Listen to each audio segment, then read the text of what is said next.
Welcome to the Episode 6 summary of Against the Day by Thomas Pynchon. As the 19th century draws to a close, the boundaries between scientific discovery, esoteric magic, and capitalism are becoming indistinguishable.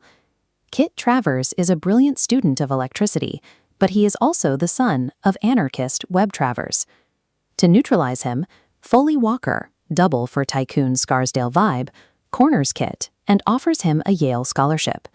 By signing, Kit becomes a subsidiary of Vibe Corp before his career even begins. In Colorado, Nikola Tesla is pushing science into the realm of the supernatural. He triggers a world-reversing electrical storm so potent it magnetizes horseshoes and causes old Civil War shrapnel to throb inside the bodies of veterans. These events show the Vibe family moving to consolidate power on two fronts. They are securing the next generation of scientific genius, through Kit, while funding the experiments that seek to dominate the physical laws of the planet. Halfway around the world, the Chums of Chance are stationed in the remote Indian Ocean to monitor the impact of Tesla's Colorado experiments. Their location is the exact antipodal point to Tesla's laboratory. Any signal Tesla sends into the ground travels through the Earth's core to emerge precisely where the Chums are waiting. Their monitoring is interrupted by a new order, hidden inside an Iceland spar pearl. Because the crystal doubly refracts light, the message is only visible when viewed at a hidden angle. The hierarchy orders the Chums to fly south and enter the Earth through a torial hole at the pole.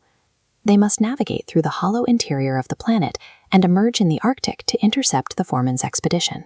This mission changes the nature of their service. The boys are no longer just exploring. Instead, they are being deployed as active agents to protect the strategic interests of the corporate powers funding their flight. The Chums emerge at the North Pole into what the authorities call a zone of emergency.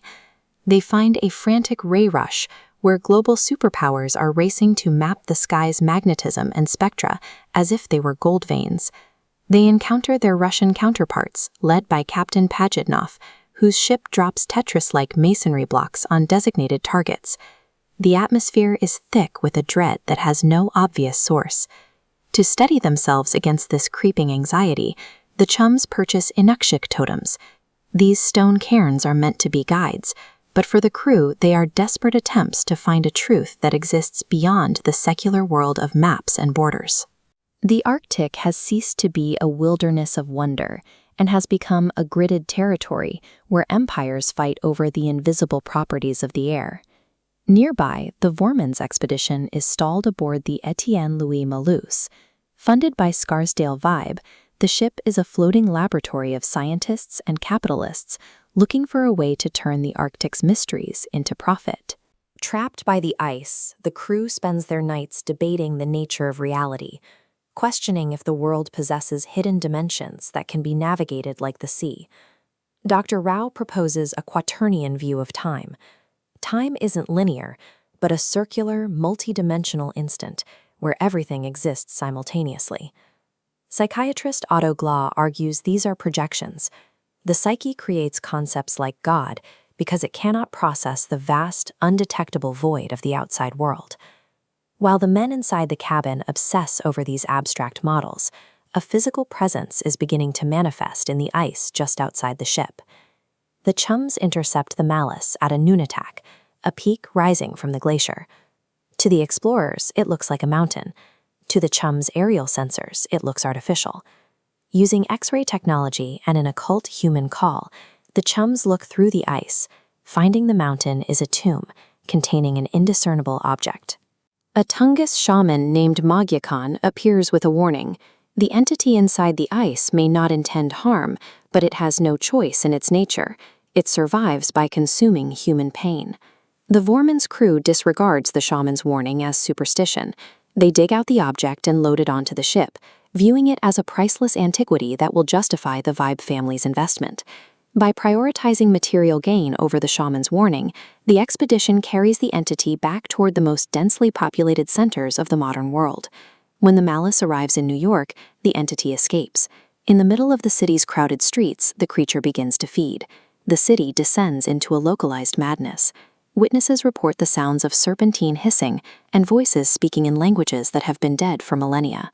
Those who see the entity's true face are committed to asylums, their testimonies dismissed as meaningless noise.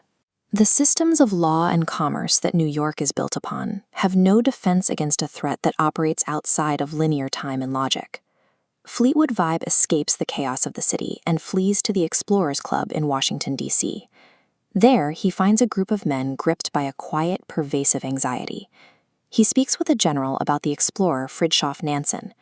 During his time in the ice, Nansen survived by killing his own sled dogs and feeding the meat to the remaining pack. The general views this as a lesson in evolution. He asks Fleetwood to consider what comes after man in the natural order of survival. The general's conclusion is that the next step in evolution isn't a biological creature, but a compound organism, the American corporation. It is a life form where the individual is secondary to the survival of the structure. This dark realization suggests that the entity unearthed in the Arctic is a reflection of the corporation itself, a mindless, immortal system that views human beings as nothing more than a source of fuel. For a more detailed analysis, listen to the Decoding Thomas Pynchon podcast.